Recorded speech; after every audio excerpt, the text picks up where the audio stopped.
There's so many stories. Everybody in our group could tell you a story. When I first got diagnosed, I was a stage 1, and there was a period of 3 weeks where everything was bad news. And the more tests they did, the worse it got, and I became a stage 3. I was diagnosed 2 weeks before Christmas, and in January, my husband was changed to a new job within the company, and he had to be gone Monday through Friday. So he was gone the first 19 of the first 20 weeks of the year. And we were meeting regularly, and they offered to go to my chemo treatments with me, and they set up meal ministry. They were kind of our second family because we have no family here. The focus on my mind was, oh my gosh, I have 2 boys that are going to graduate. How am I going to do a party? How am I going to celebrate? Because we're supposed to keep our lives as normal as possible. And I'm still going through chemo while this is all going on. And I remember thinking and sharing that at a small group meeting. And we were asking for prayers, and I said, I don't know what I'm going to do. Scott's out of town, and I don't want this major event in their life to go unnoticed and uncelebrated, but I really don't have it in me. And they had already talked about it. We're going to cater it, and we're going to decorate, and we're going to serve, and we're going to clean up, and we'll do everything. You're just going to show up. You're going to enjoy your family and friends and celebrate. And they pulled it off. And I will always be grateful for that. And the other thing, small group, is the life group, they share in those hurrahs. That day he wasn't my regular doctor, and he came in and he said, here's your scan from December. Here's your scan from today. And I said, okay, you're going to have to help me because I don't see anything. And he goes, that is my point. It is completely gone. Your tumor is completely gone. And let me tell you, after I told my family, my kids, and my husband, my parents, the next set of people I told was my life group.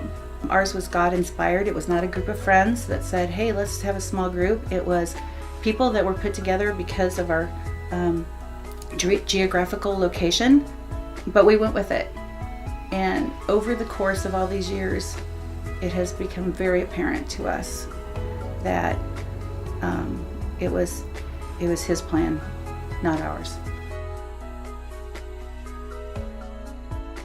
They're important because it gives you an opportunity to connect with other believers, to walk alongside each other, to encourage each other, and build each other up. Like not only during difficult times, but during the good times too.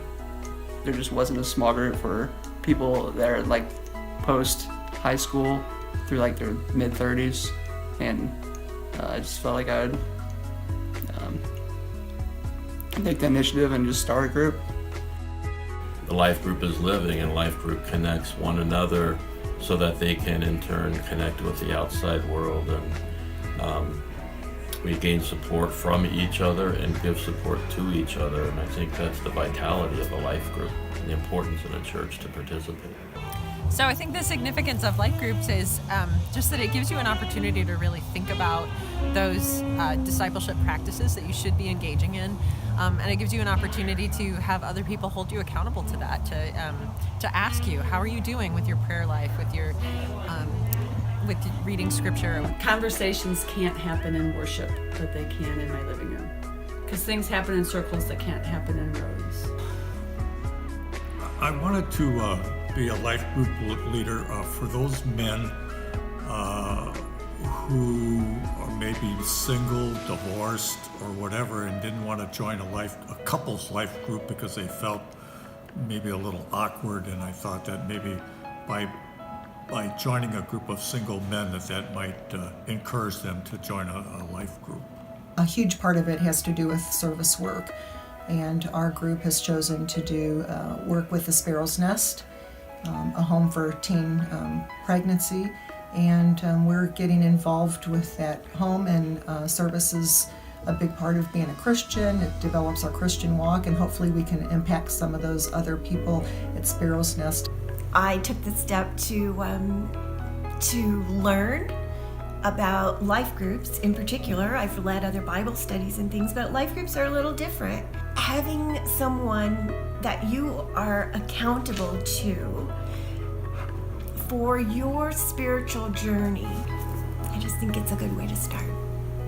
We were looking for a place not only to serve, but also where we could study scripture and develop meaningful relationships with other believers. John 13:34-35 says, "A new command I give to you, love one another. As I have loved you, you must love one another.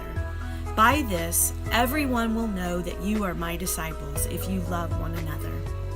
You know, we've got our family, and we've got our friends, and we've got our neighborhood, but our life group just adds another level. We felt love.